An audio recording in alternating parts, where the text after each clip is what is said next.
que woɓɓe jombiray goɗɗo ma jomba goɗɗo sabu apparence on ɗum ɗon ko probléme non. ɗo pullo quand même kala ko faala wadde imo wawi wadde e nder wadduna ɗo kala que ce qu'il veut devenir il peut le devenir quand même ɓiɗɗo pullo parce que on a le cœur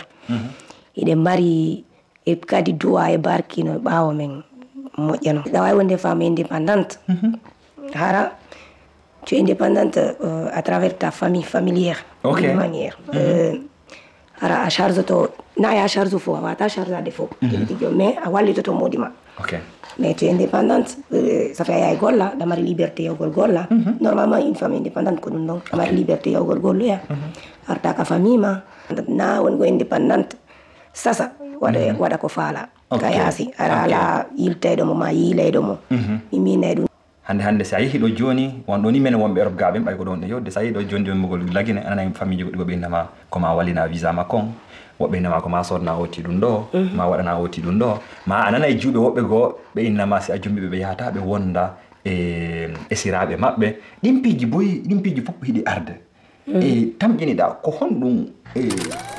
jamɓe kise woni moɗon ko adi kan tawmi lando taw hiwro on lando on si ɗon e jam onen e ɓe gure mo hiɗen ka journde pinal ɗo no journde pinal noon mi haalirano on noon en aray sembine yimɓe meɗen ɓe ɓayno pullo fota wirta noon nomi wi'irta noon si a sembinalimo ma on wata habbo jenan no ara sembinama haɗa noon hande hiɗen takko ka kawtal ɓe amen ɗo si min noon to kawtal ɓe men ko ɓay haɗa ko minen ɓaɗodiri ko minen jeydi ka diina ko minen jeydi ka leñol ko minen jeydi ka iwdi wotiri kono noon kadi ko minen ɓaɗodiri ɗo kadi nokku gotum ɗum kadi honto won ɗon ko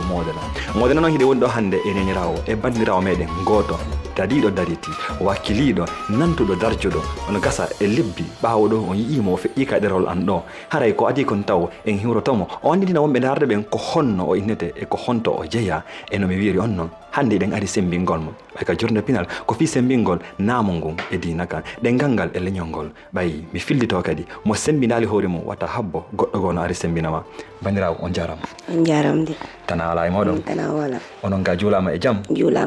onon lewi alhamdulillah e haray hande meɗen ari ka moɗon ɗo meɗen weltani on nema kon e welda on no e ko wirnuɗon men kon meɗen kadi min weltike kono fi haray wonɓe e darde ɓen ko hombo woni on ko honno innete ɗon e ko honto e ka meɗen min ko Issa Diallo mi innete nam dinguiray woni iwdi andi musidɓe amen ɓe dinguirawi ɓen haara min hiwriki on kala ka wonir ɗon men lande ki sittana ala e moɗon ɓe dinguirawi hiɓe e jaam ɓe foy ɓe jaam bisimilla Issa haray no mi wiri noon min miɗo andi on seeɗa e muɗum e ber ɗi duuɓi ɗi moni o yiwde ɗo kono haray musidɓe men ɓe anda on ɓe ma yi'oyaɓe o janggo o vidéo ɗo si mi inni ko hombo woni Issa ko honɗum woni Issa ko honɗum Issa watta ko honɗum jaɓotoɗo lan e muɗum Issa ko attiyati kon ko une femme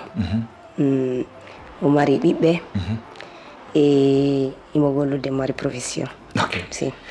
no wiɗo noon ko neniraɓe hiɗo marani golle mon hoore mon mbeɗa andi kadi hino ko ñawda eɓe ɓay konno konko wonda konko infirmiére on tigui tigui aray kono wakkili fi yo celle amen ɗe ñiiɓu haara meɗe weltani on mbeɗa jarna kadi bandiraɓe amen wanda hoorema ɓen foof golla eɓe e on domaine ɗon anda hoorema ka infirmier ni os e ko waytata noon e docteur ɓe e professeur ɓe ɓayi hande ande so meɗen selli hiɗon tawa e muɗum si feƴƴita ko wonɗon taw nene amen kon taw haray meɗen andi kadi hiɗon tawa e mojoɓere rewɓe fulɓe wonɓe leyɗe Italie ɗo ɗen itti sikke noon modena ɗo haray hande si mi landiki on ko fi honɗum won ɗon waɗande ɗum ɗon hiɗon golla ko neniraɓe hiɗon tawa e mojoɓe ɗen ko fi honɗum won ɗon waɗande ɗum tigi tigi o si a woni ka société normalement ina dowa intégré goɗɗo façon ji ɗin fof goɗɗo haykatta musidal mum e kadi no duwa fi yarugol yeeso goɗɗo no duwa wonde ara normalement a gollay aɗa ɓay quand même ka fina dawa e eno wurira ange ɓiɓɓe ma ɓen eno wurnira famille ma o bisimilla woni duuɓi jelu hiɗon Italie ɗo woni leyɗe Porto ɗo mi waɗi 18 ans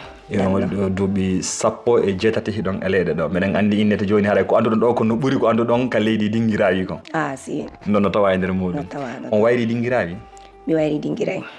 en laala haara meɗe yeeli n gasa lebbi ma duuɓi arayɓe yo yaho yidde on kadi yi on ka honno ka patira e mon wonno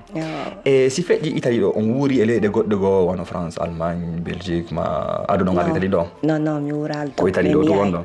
heɗo yaha ton ɗo yaha siɓe ɓenno ton bismillah wa hare musidɓe men ɓe dinguirayi ɓe wonirɓe andanɗa hoorema e laalgal aduna ngal kala ko woni ɗon haare meɗen rewa ɗo meɗen hiwro on e kadi yimɓe itta ɗon kadi onon musidɓe buylantolan innalan fi puutoji ɗin on yiyay ɗum hippi ɗo ɗum on yiyay ɗi mi weeɓitata ɗin ga kala haton guinɗo e puutoji ɗin wo leydi Italie ɗo si o windanilan woni ka TikTok woni ka Facebook an ɗo woni mi accane on to numéro la wawi wonande on saabu wawa on ɗi hendade haare meɗen kadi meɗen wallitade musidɓe meɗen ɓen ma conci koye to meɗen ɓorno ko meɗe wawi wonande saabu fi yoɗi wahawo heɓade fi yo namol ngon yo ɗengel ngal yo leñol ngol ɓurto darjode ka leydi ka wonɗen ɗo arten haaray andanɗa hoorema ka tintidal meɗen ɗo hande on wi lan ko neniraɓe hiɗon mari ɓiɓɓe e landal ngal mi arto landal ngal ɗo eɗen nadde ka lowre nden tigi tigi ko honɗum woni e ɗi nediji andanɗa hoorema mawɓe ɓen hino sattaniɓe fi yo fayɓe ɓen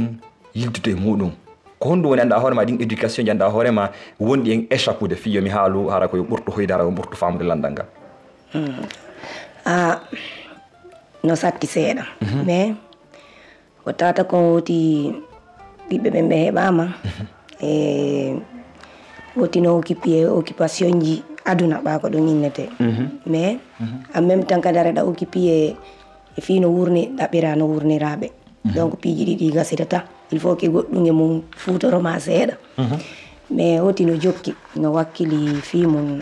no darde kon no gasirta hiɗo weltori e ɓerneedi fayɓe no wonɗo yirude no kano woodi piiji ɗi falta ɗon ɓeytude so tawi feere heeɓi kam si tawi feere heeɓi ke woti no hatonni e mum yo ɓeydi to bisimilla par ce que école on tun wona sarti donc alqurana on no jokka kadi seeɗa bisimilla ok e hande no mi wiri on noon hiɗon jokki piiji buy hiɗon e piiji buy on wuuri ɗo woni ɗi duuɓi ɗo fof leydi noon ka wonɗen ɗo hiɗo renti ɗo hande Italie ka wonɗen ɗo ko debbo ardiɓe hande onon Isa simi tawi min ƴetti on min ardini on rewɓe fulɓe ɓen ma rewɓe guinéenɓe ɓen e nder aduna on ko honɗum woni ɗin piiji ɗi ɓeytoton ma ɗi ɓuytoton tampini ɗo wawa wallude fi yo leñol ngol ma yo leydi meɗen ndi yaaru yeeso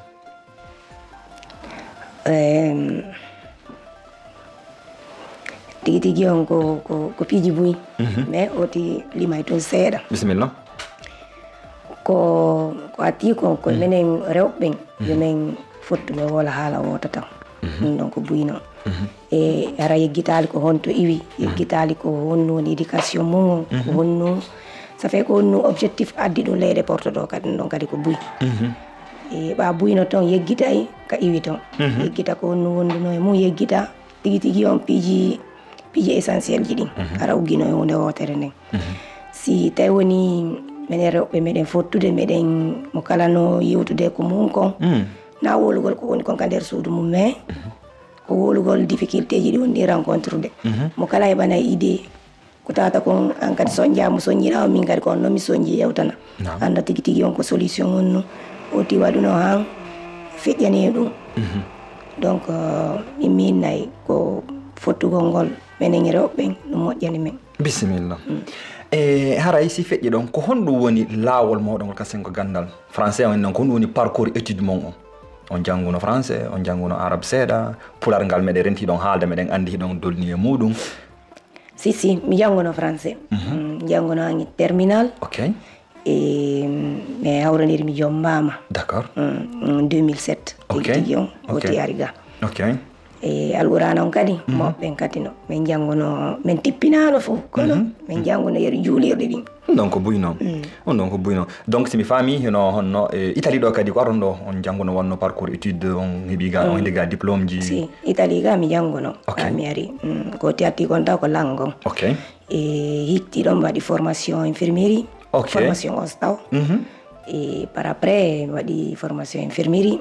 et alhamdoulillahi rabbil alamina ok e fi bandiraɓe men ma yimɓe ɓe anda ɓen ko honɗum woni os ko abréviation no français ɓe inta ɗon c'est à dire ko piijanda hoorema koko raɓɓiɗinaɗi woni assistance sociale on ɗa hoorema noon honno woni yimɓe gollayɓe wallitotoɓe e nokkureji kam mawɓe naɓa woni wurude waltotoɓe fi cellal maɓɓe ngal hara ɓe gaynanta hoore maɓɓe haray ko ɗum woni o son infirmerie on nandir no haray noon ko gollayɓe tigi tigi haray ka saforde noon haray ko lopta ɗon fi ɓe anda ɓen e ka yimɓe ɓen ñawdete toon haray mi lando on ngal landal ɗo mi landi kon sifa maggal joni hande on jangi ha terminal meɗen andi on wakkilkin ɗon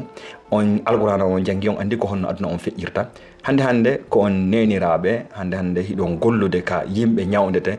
donc simi inni ɗo haray sentiment heɓugol giggol no banu adama hiɗon tawa e yimɓe ɓuranɓe marde yimɓe ɓe giggol ɓay ko ono ñawdata ɓenti haray ɓe ɗon ɓe namusiɓe mon ko janamɓe hay so hande makka golle ɓe yoɓete woni kono haray ko fi sabu welede faalegol wallugol hettiɓe wonma waɗirɗe ɗen golle ɗon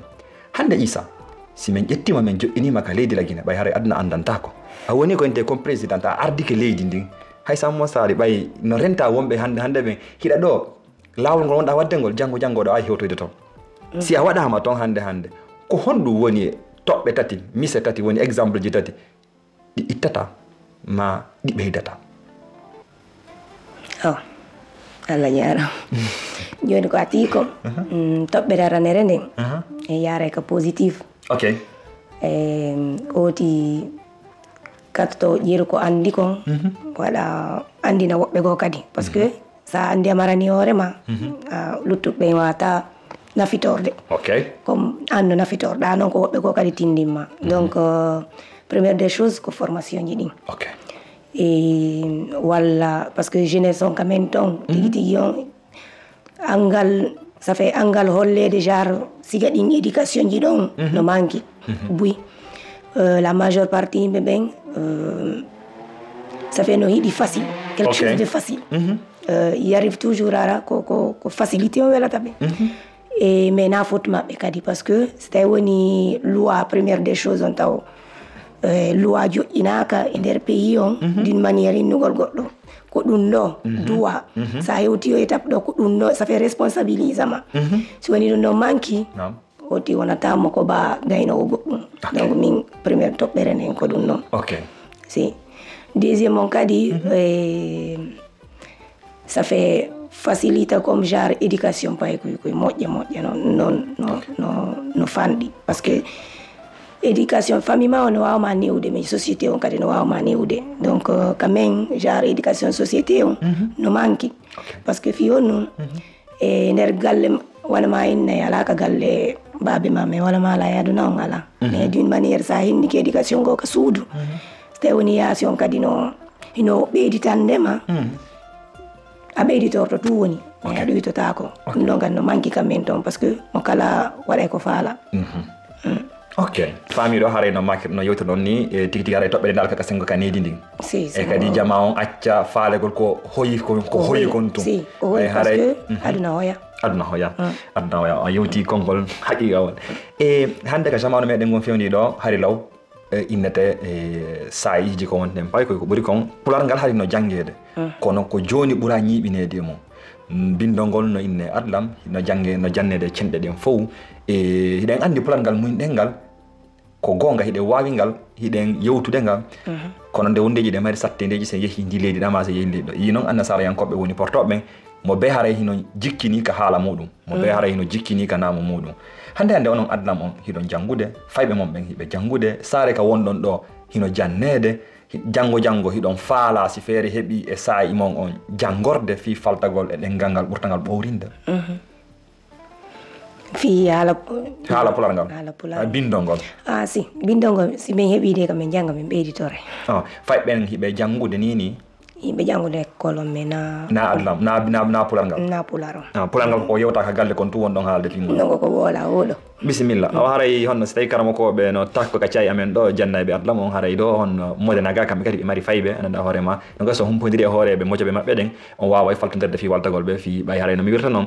ande ɗengal pular ngal wona haala tum ɗengal pular ngal ko gandal so yi noon français no woniri gandal ngal no hiɗon andi philosophie et science fof no nder ton awa haray pular ngal kañum kadi philosophie et science e chimie ɗum on fof haray hino nder ton ko wawɗon janngude e nder muɗum watta en ƴettirngal tum wa haala tum haala kanko ɗon haalta ka lanna ɗon kono pi kon si a golliri ngo waɗi kon gandal no mi wirton hay ñande yagal ko gandal ɓay sa wawi ñande yagal hay goto accata ɓiɗɗo makko on ka maɗa awa haray ɗum ɗon ko buyno bisimilla e lutten hanin ka yewtere meɗen hande ka giral no gaba goygal ɗo woni ɗum woni 21e siècle on ɓayara siècle ko giral inede ka pular ko zamanu anɗa hoorema ka naati ka Facebook ka TikTok ka Instagram ka YouTube ko développement personnel antaɓe haala e développement personnel noon ɗum no woni lootugol honno ngeetuji ɗin haara ɗum woni hakkillaji ɗi hay tamƴiniɗa société men on tisikenen fulɓe ɓen hiɗen hato guini e on développement personnel ɗon ɓay haray no yewtede no hatondini wona yoten fiiɗo ɓe ɓay haray ko ono rewɓe ko haray ko gon sen ko ɗon ɓurɗon dakade on ɗo yiide honno piiji si ça dépend piiwum kala et ça dépend on utilisirta mo si c'est dans le bon ou si c'est dans le mauvais parce que si nama Facebook e ko wona ñomo ñaama ça dépend kono woti yaata e mum comme utilité min pour moi Facebook no servi lan fi simi yewtude e famille e fiiɗo simi waɗa piiji professionnel na ka jooɗo woola ko ala ɗuma tigi tigi e fii ɗum ɗo ɓawan kadi ari interview ngo donc Facebook on no servi et ça dépend inconvénient jiɗi no ti utilisirta ɗi noon tigi tigi on ça dépend e hande Issa ka sonnajo ɓay haray ka jiwo on en innayi haray ko hoyfintingol debbo on ko saay kono sonnajo on haray fof timmi e ɓerno men woni yirde mbadi maɗa ndin e golle maɗa ne hay so haray duuɓi ɗin to waali kono a naati koɓe inta kon ka giral anda hoorema ka yirde sonnaɓe ɓen e sinnama noon sonnajo haray ko feƴƴinɗo piiji buyi haray ko feƴƴinɗo sattendeji e nder gurdam maɗan woodi sattendeji ɗi feƴƴinɗa e ndin sattendeji ɗon kadi ko honno gerduɗa ha feƴƴinɗaɗi si tawi hande miñirawo ma no dardema ɗo ino ƴettuma comme mana misal woni idole o inna min ɗo faala nantude Issa ko honɗum wi'atamo e sa'i sattendeji ko heɓunoɗa ko honno feƴƴinirɗa ɗi tawi si sattinderani goɗɗo tigi tigi on ka bawgal Allah wulanɗo ko ya fawo e Allah tigi tigi min ko ɗum minata kamdinoɗa yetta Allah par ce que tagal no wayri wo tawi ka hakkudeji piiji gono toon wono ta heɓali ha hande ko heɓali goɗɗo go donc ko jonnugol Allah min ko ɗum minata an ko noon inata woti juulatoromo juulatoromo ok si tawi feƴƴi ka sattende en hande en fof si sattende innama ko beleɗe ɓay ko ɓuri kon si ndiyan ɗan ari haray ko nangue en habba ka ko honɗum woni e ɗin sayiji anda hoorema hara ko moment ji labaɗi ɗi falteɗa sindodude amen inna ɗum ɗo tigi tigi moodi e markima woni dal waɗi ɓattatere e maɗa dutti e ma har ko pihum anda hoorema weltornoɗa on sayɗon hara habbanoki no ay wonde noon ɗi fof e cenɗe ɗen fof ko honɗum wonta ɗin miseɗe jonta min ɓayni nane ko sattedeji ɗin haray si ari ko yowti yoyto e Allah on sika beleɗe noon haray ko honno feƴƴirta ɗo kadi ko welo ko ya weltanomo no woniri ko ya welto a waɗi ɗo no welti ko tawi kon joom mbama dewgal sunna e farilla e ɓiɓiɓe mum ɓen sunna e farilla e no wonde mawɓe mum ɓen taw wonde famille mum o min plus richesse dans le monde ko ɗum ɗon taw ko ati kon taw d' accord joni a natanen tigi tigi e ko rewi on onon rewɓen kon e ittisique jamanu meɗen hande génération meɗen on e hiko pihum anda hoorema sattukun kono ko réalité on noon ko gonga kan noon e divorce ji no yewtede c'est à dire seedele ɗen hino ɓuuri joom on no dewle ɗen tamƴiniɗa an e ber gandal ma e ber ko wonɗa yi'ude kon ko honɗum woni addude ɗum ɗon ko honɗum woni sombo ha hewtuɗen ɗon hande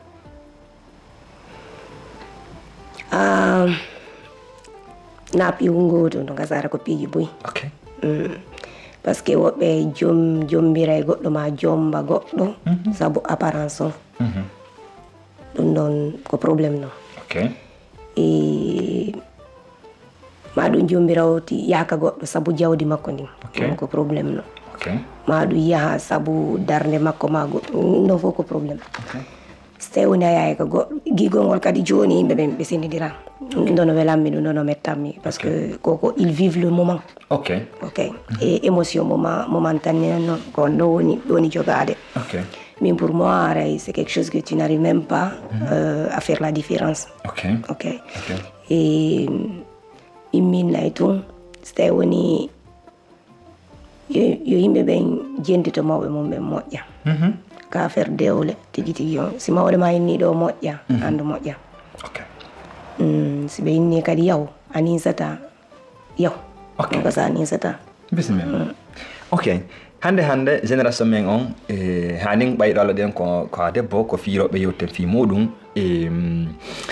nini sayi be sayi ka natuɗa wo cenɗe ɗen fof ko haalde ko fi ko ɓenta kon debbo wawanɗo hoore mum waɗanowo hoore mum ɓenna koyo debbo e gorkon koye fotu woni anda hoorema femme indépendante légalité kon ɗon nanta hino yewte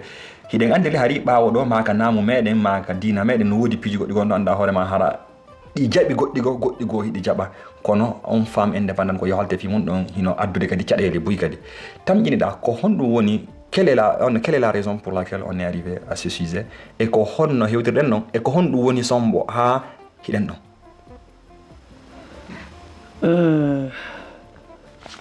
Bella domanda. Sombo ɗum ɗon min nayi ko ɓuri kon parce que adunaji ɗin hitidi ɗum kati kon ton. Et en plus toujours on revient quand tawata kon comme genre affaire Facebook on est devenu trop réseaux sociaux. Donc ɗum ɗon ko problème janono. Et en plus ça dépend aussi kadi kon no interprétirta le cas qu'il entend tigi comme femme indépendante. Parce que là on est femme indépendante. Hara tu es indépendante à travers ta famille familière. De manière. Hara a charge to na ya charge fo va ta charge de fo tigi mais a walli to modima. Mais tu es indépendante, ça fait à école la mari liberté ya golla. Normalement une femme indépendante ko donc la mari liberté ya golla ya. Arta ka famille ma et en tout cas gère on côté donc. Ko non indépendante na won go indépendante sasa wada ko fala kayasi ala yilte do ma yile do mo mi ne dum don ara interpréter à sa manière non ça fait ko tay ko ngay Facebook ko kala wada woni ko fala ko tu vois parce que mo dino Facebook ko mo imo atiti d'une raison mais mo kala yoto utiliser ko fala ko donc on ko tiro woni wolirde femme indépendante on ça dépend oti kati ko no woni hirude à sa manière. D'accord. Yandala hani dutenka bangenda horema onon sonnaɓe e hande sukaɓe fuɗɗori lamin fuɗɗori onon an wonɗo na darde on buy e muɗum kadi hino men wullitoto men inna e onno men wullitoto men inna ananda hoorema hara hende heɓugol debbo ma jiwo fi jombugol mo ko pihum sattuko sabunama hande sa yehi ɗo joni wonɗo ni men wonɓe Europe gaɓen ɓay ko ɗon ɗe yodde sa yi ɗo joni mugol lagine anana famille goɗɗi goɓe innama koma wallina visa ma kon woɓɓe innama koma sodna oti ɗum ɗo ma waɗana oti ɗum ɗo ma anana e juuɓe woɓɓe goo ɓe innama si a jombiɓe ɓe yahata ɓe wonda e siraɓe maɓɓe ɗin piiji fof hiɗi arde e tamƴiniɗa ko honɗum hewtini jamanu ɗo ɓay hari si a daari ɓawɗo enen ka meɗen worɓe ɓen 18 ans 20 ans 21 ans 25 ans duuɓi nogaji capantati maximum gorko mo duuɓi capantati ɓe inne ko sontuɗo ma ɓe inne ko puyɗo hande e worɓe harɗa ɓe mari duuɓi capantati e joyi 35 ans 40 ans haɗa ɓe jombaali si alande keɓe ɓe innama exigence rewɓe hino ɗuuɗi an tamƴiniɗa ko honɗum hewtini en ɗon e ko pihum wonkum moƴƴukum ko bonkum koko nafata en koko nawrata yeeso ka koko nawrata en ɓaawo. Tigi ko pihum noon ko wallata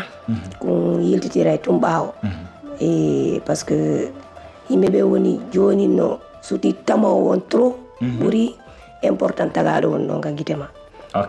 ko ɗum mi tan yilten e lawol ngol waɗɗa ngol itali ɗo nane nga haalni men jangguno haala kam ha fuɗɗiɗa golle ɗum anniɗa ɓay ko itali ɗo wonde ma yewten kadi ko onnon rewɓen ko honno won wuurirde ɗo hiɗa wawi en sifanade seeɗa lawol maɗa ngol fewdo almula ɗo ko honno gurdana wonirno ko honno girdunoɗa ha hiɗen andi a wi ka meɗen ka wowtuɗo yawgol dewgol bimbi yaha kasunture yawgol gasa ɓiroyen siko fuuta wonɗa ñamgol gulan jabere ñamgol dappa e nama ari ɗo tawi ko macaroni waltuɗi a tawi ko aɗa no mene tawi ɗon ko macaroni e spaghetti men wuuri donc ayoɗo tawa noon ɓuuɓolngol e ko waytata noon ko honno woni honno feƴƴinirɗa on sayi ɗon ɓay meɗe andi na pi hum koye kun noon iwgol kama ara ɗo tawa e wuural ngol nanɗan ka changement wonde c'est woni radical tigi o en santé et ko tawata ko mawɓe ma ɓe garano mankudema ari une nouvelle vie surtout dans mon cas ara tigi o mo annduɗa o ko modi ma ala siɗɗo ala e goto donc no woni un peu triste no yurmi mais c'était woni ida hooli ko mawɓe ma ɓe ñinno makon tigi ko ɓe yooɓi makon ida hooli teddungal ko ɗuman wonduɗa kon e mum a ɗoftoto mo wonnuɗa on e mum ha ndaara on ɗon par ce que ko on ɗon holluma ka wonɗa ɗo kanko holluma ɗum donc min go minata iwtirde ɓaawo holluɗoma laawol ngol on ay sa tampay kono koko hawri parce que sa wulli no woodi fankinayɗo ma ray donc ok sa wulli no woodi fankinayɗo ma elala hande si tawi bandirawo meɗen jiwo iwi ka meɗen ari ɗo kesum o futti ema wonnima Isa mi ima ka video arian mi ani ko yotuɗa ko welilam lan ɗaɓɓirdema conseil fi wurugol Italie ɗo ko honɗum wiyata on ɗo ko nde conseil jonnatama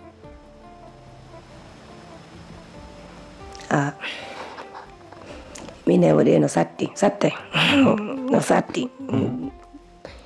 mais ko courage on ko wakkilagol no bella domande ok joni mi artoye ɗon hara heeɓi sa fi no miijitoɗa fi muɗum hande menen worɓe ɓen ɓayi ko Italie ɗo wonɗe gonɗe andi ko woni wadde Italie ko woni wadde Amérique ko woni wadde cenɗe ɓen fof si gorko pullo ɓay ko fulɓe wonɗe yodde fi muɗum jombi portojo wona ella anayi ɓennama ko sens ko bénédiction si debbo pullo portojo ma leñol gongol go jombimo ayay fof hino aybina ayay fof hino haala haalaji anda horma harda ko woni narda ko woni positif tamƴiniɗa ko honɗum hewtini en ɗon e ko honɗum waɗi ko sabu honɗum woni menen worɓe ɓe meɗe wawi wadde si waɗi wona ella si ko debbon kan waɗi hara fof no yiiri no kaniri ko honɗum addi ɗum ɗon e ko honno ɗum ɗon kadi ñawdirte ɓay ko andi kon tout bon ça dépend les gens comment ils te voient les yeux digi an hande ka wonɗa ɗo hiɗa mari wona bandiraɓe rewɓe si bandirama ari innima Isa Diadia Isa ma nena Isa no wodde o portojo ɗa Francesco ma François ma Sarkozy no falamo jombude hiɗa andi noon ko honno soroma e jettirtama ko honno kawtagal ƴettirta kon ɗum witama aynemo yo jaɓu yo miijito non parce que andi ka innuɗa goɗɗo tana makko ko ɗon o yahata tigi sa a watamo innude o directement pijigono ton mais en tout cas sensibilisay mo wola goɗɗigo parce que min komi ellay mum tigi on ko tawi kon wonaɓe julɓe wonaɓe iwdi julɓe min gon côté ɗon mi yiyata un peu gauche na côté humain on mais côté ko tawi kon wonaɓe iwdi julɓe e kadi ay so oti silmi fi jombugol ma no woni un peu no nanniɗi si ok si tawi ko gorko on noon waɗi noon haray an c'est normal an si tawi ko gorko on andande min ari an so woni ɗo mi yeehi mi yiiɗa interɗa honno Maria mi jomboyimo haray an tamƴiniɗa min gurdam anɗan hino ɓuuri marde doole e gurdam maɗan an si a yeehi si parce que onon worɓe ɓen ko woni un peu ɗuma onon son jombi rewɓe maɓɓe ɓen ɓiɓɓe ɓe teɓɓen ko baba ɓe jeeyi ɓiɗɗo non on automatiquement ko julɓe mais noon rewɓe noon si mi yeehi min jooɗoy kaka kamɓe worɓe ɓen tawi woni ba maɓɓe ko chrétien kono woni toon ay chrétien parce que ko baba jeeyi ɓiɗɗo noon ko baba jeeyi ɓiɗɗo e gonɗo mi nanano haari soro en no haala kono mi anda hande kamen fewndi ɗo si tawi ko baba jeeyi ɓiɗɗo ɓayde yiide piji boy koni feƴƴede ka leydi meɗen Isa sinnama ɗo e nder 100 ans warata e nder 2130 ko honto yiwɗa fulɓe ɓen hiɓe renti noon ko fewndi kon ɓe renti ka wonɗen ɗon comment vois-tu l'avenir du peuple d'ici 100 ans mi layi ɓiɗɗo pullo quand même kala ko faala wadde imo wawi wadde e nder wadduna ɗo kala que ce qu'il veut devenir il peut le devenir quand même ɓiɗɗo pullo parce que on a le cœur iɗen mari e kadi duwa e barki no ɓaawo men moƴƴa noon fota noon si bonali mais la majeure partie ko enen kadi bonnata noon donc kone woni yaltude ka guichet ji parce que hacce woni ko mawɓe ma ɓen jonnuma kon tertoɗa ɗum noon naata e goɗɗi ko e ɗum nolle ɓi moƴƴo e bonata mais ko wattangol hakkille moƴƴa so tawi woni enen sen jonnidiri juuɗe en waɗi tigi on ko islam o yi Amérique on e ko mawɓe men ɓen holli en kon iɗen wawi yawde en towa e dow ɓay ko fi towugol wonɗa yewtoɗa fi muɗum mi tokko ka towugol ɗon mi ɓeytanama gallandal ɗo tamƴiniɗa e nder lebbi ma ender duuɓi arayɗi debbo pullo hino laamo leydi meɗen ndi ma hino laamo fulɓe ɓen koko waawi wonde koko an yi'uɗa ari anda mari demande ide mama mia hande ka wonden ɗon aduna meɗen on en yii wono parti ende to ka rewɓe laami alman ɗo en yii ka debbo laami no ka saray ko heddi ɓay mi annda laamiɓe amérique ɓen fof ko won ko worɓe min ɓuri andude kono en yii rewɓe buydo ka ɓaditiɓe anda orma laamugol france wakaza italie ɗo wakaza kono enen ka meɗen ino heddi rewɓe fulɓe hay a yiyataɓe ruttaɓe yiide hay ka politique ma hay ka a haalte toon a yiiɓe o ka no wirɗanani noon ka réseaux sociaux kamanamanaji ko ɓuri kon ma sina ɗum ka fare ñaahi amete ko noon waɗi mi landima an a janggi an hiɗa goldude e portoɓe ɓen hiɗa renti vision maɓɓe en les yiɗuɗen añuɗen hiɗe ñembude ɓe fii yo en évolue ka aduna jokken dina kam fii yo en tawa jomiraɗo mi landima noon an hiɗa tamƴini janggo ka debbo wawata laamade miɗo tamƴini woti ko ɗum yeloto woti yelo ko moƴƴi kon miɗo tamƴini allah taw wara ɓiɓɓe men ɓe ma taniraɓe men ɓen waɗa enen ken enen ha kattuɗen ɗon kamɓe ɓe ɓuroya en ɗon ko ɗum noon yelotoɗen e si mojoɓe ɗen fottama ga association ji ɗin ko waytata noon ko ɓuri kon ko worɓen to yewtata rewɓen haray kaka kuri kaka ñamete ka waɗugol tiktok ko toon ɓuri kon tawrataɓe tamƴiniɗa ko honɗum ɓe wawata wadde kamɓe kadi fii si fottama yoɓe ƴettu konngol yoɓe haalu yoɓe exprime o inne mi waɗa ka français fiyam yoɓe exprime o point de vue maɓɓe on gurdam maɓɓe ɗan ma faaleji maɓɓe ɗi tamƴiniɗa ko rewɓe ɓen duwa waɗude de plus ka ko rewɓe ka ko worɓe ɓen duwa jonnude ɓe possibilité o ɓay haɗa kaka culture men wonɗe yewtude kono ka culture men min mi inayi worɓe ɓen no duwa jonnude rewɓe no duwa jonnude rewɓe ɓen point de départ ji gono toon no kam inna noon kadi rewɓe kamɓe kadi ɓay haray ndaaroyeɓe ma ɗo ɓen annduɓe waɗi o parcours ma ɗo o fof min mi yi ka yewtata mi nani ka yewtata mi andiɗa wawi konngol e ɓen rewɓe ɗon anda hoore ma hara innaɓe min mi hersay haalugol hakkude jama min mi hersay si moodi anduɗo ma min mi hersay e haalugol faale an on kono ɗum wiyata ɓen ɗon ɓay leyɗen andile mo haalali faale muɗum haaju makko sataki gasude kono ɗum wiyata ɓe ko ɓe heɓu courage wolugo heɓu courage de se libérer, d'être fortifié, de quand même yaltugol ka gusho mon non. Si. yaltugol ka gusho ko nder italien hara ko yaltugol ka suudu muɗum yaltugol anda hoorema hara ka non français ɓen tan ka koyen muɗum ka zone de on zone de confort mum on wonno wawla faaleji muɗum ɗin ara ɗuma on no tewtaki d'être préjugé non d'être ɗuma étiqueté ara ɓe ɗuma naki ɗum ɗon par ce que dans la vie sa yalti ka annaɗo a wolete no woniri donc vaut mieux que toi aussi tu t'exprimes wola ko woni kon e ma min ko ɗum minata bisimilla mi tokko e ko yewti ɗon komi ɓitta noon ɗon kala gorko ma kala duhiɗo wiiɗo on place debbo on kaka donna kaka kuri haray o tooñi haray gorko on o falji minen worɓen komin wawi wadde kon piiji buyi no gasa min ta fof on wawi wadde kono noon kadi piiji buyi ko watton kon minen mi wawata wadde fuɗɗori kon ƴettugo reedu wona lebbi 9 e balɗe 10 minen worɓeɓe mi wawata ɗum ɗon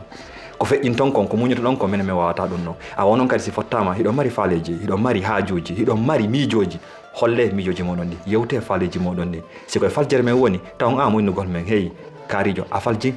ko ni enen worɓeɓen kadi ko minnata mo be no mi wiɗo noon e nde nami babago hay goto sakko mi waajo goɗɗo kono mi tamƴini so tawi to miijo juuti hakkil sori yewtama fottete goɗɗum awa enen worɓe enen kadi jaɓe jentoɗe ɓay no scientifique ɓe ma philosophe ɓe tan wona pour rien allah no waɗani en noppi ɗiɗi hunduko woto jentoɗen enen kadi jentoɗen e maɓɓe wona enen tun gaynata si tawi hedditiɓe waɗi marsi enen kadi no gasa sen waɗi wawa marsude e muɗum isa hiɗen arde fi ka hombugol yewtere neddi ɗo toɓɓe ɗiɗi hara en gayni yewtere nden hande ko honɗum woni dernier message ma o e fi yewtere nden fi aduna on no fewnori ni komi landakima ko faltanoɗa yewtude ko a exprimaki e fi muɗum ko honɗum woni kum piihu ma koye piihoy ko falteɗa ɓeydutude no gasara min e yewtere nde ma e lande an ɗen mi waɗa lidar ton an goñama kalaji a wooli fof min kom torto Allah yalla hawrindi ni sawaba moƴƴuɗo tigi tigi on walla en fo men e nder ɗe leyɗe surtout min tigi tigi on no mineyra ɓiɓɓe amen min ko ɗum ɗon ɓurlan mapinde fi janggo walla kala julɗo moƴƴo mi ɓeyta ɗon kawin ɗo walla kala julɗo moƴƴo min nayi walla kala mo kala mo Allah tagi ka leydi ɗo woni julɗo woni tiyafeero woni gomɗinɗo woni mo gomɗina ɓay en fof koyen tagudi jomiraɗo on mo ɓe yo Allah wallumo no gasa ɗe renti ka wonden ɗo so tawn hara ko julɓen tu wallano en buƴƴe meɗe waalano ka yaasi aw yo Allah wallumo kala landa sakkitoral ngal hombiren ɗon hande simi innima pullo ko honɗum woni pullo ko hombo woni sonnajo pullo ko honɗum woni debbo pullo hombiren ngal landan ɗo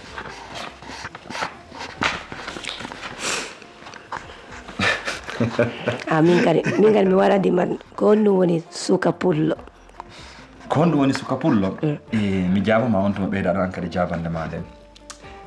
suka pullo ma mi innay ko honɗum woni pullo kono so min yewti ko honɗum woni pullo haray mi memi toon fof paykun e mawɗo debbo e gorko kono mi yewtay ka suka pullo on ko adima ɓadade kon ko ñimbingol sembina fina tawa e namu makko ngun suka pullo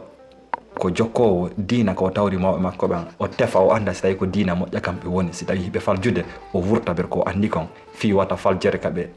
uno yiɗon kankadi yo unoy to ko honɗum woni suka pullo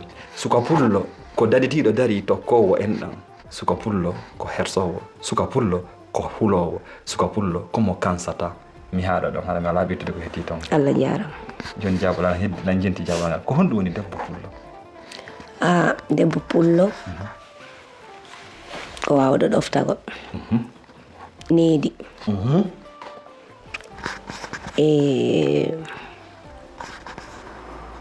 ɓettanan en tout cas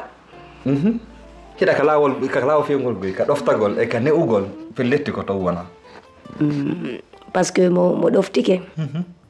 ɓiɓe ɓe mbarke ko ɗum maɓɓe ŋinata ko ɗum kadi yiiɗen kadi donc ko ɗon duwayi nede e barke ko ɗum ɗon bisimilla Issa albarka haray nomi yewtir noon nanen ko wernuɗa lan kon e saayi kadi ko joni ɗalan kon tintoduɗen ɗo sifanɗa men seeɗa ko honɗum woni lawol maɗa ngol ko honto iwriɗa min salmina ɗon kadi ɓe dinguiraɓe ɓen e kadi kala pullo ka woni kala aragal aduna e onon daara e men ɓen haara meɗe weltani onon sakitaɓe ɓe woni partage aɓe ɓen onon woni waɗa ɓe dewtal ɓe woni commentaire ɓen onon yiiɗa ɓe ɓen e onon senditaɓe ɓen haara on fof ɗo jarna meɗen jarnuma an meɗen jarni kadi sonnaɓe bandiraɓe neñiraɓe amen wonɓe ka leydi tati ɗo e wonɓe aduna men fof haara meɗen hiwro on meɗen yiiɗa golleji moɗɗi min aray kadi sallajo emin sembina on ɓay ko on sembuɓe ko hutiɗo debbo o huti hoore makko hutiɗo debbo komo dartali hoore muɗum sina ɗum debbo koko teddinte debbo koko sembinte banu adama koko sembinte Issa albarka a jarama albarka puy weldike moƴƴano albarka waɗa musidɓe yiɓe en iwno nen iwno bonode arno ɗo modena ka bandirawo neñirawo meɗen ɗo Issa Diallo jibinande dinguirayi ka woni tibtude makko ɗo tarika makko on fina tawa makko on o ɓeydani en ɗo kan kadi faamu e gandal e golle e piiji ɗi o jokkiɗi Allah sappo e ɗiɗi e nder sengo ko Allah okkorimo kon haray miɗo weltano on mi yirto kadi ne kadi si en sembinali ɗo hoore meɗen hay e goto sembinta en haray bandiraɓe haray neñiraɓe haray kotiraɓe haray so Allah jaaɓi si en windanilan haray mi en tintodi mi aray sendoden ko marɗon kon sendanen jama on ɓay si en yewti en foolay si en wondi en foolay si en sakiti piiji ɗin en ɓeydodiri mo ɓeyno gasa anda e ko oya andi e ko oya anda remen tun Allah sankay ɓay ko yeeso weeli en e sayi si Allah jaaɓi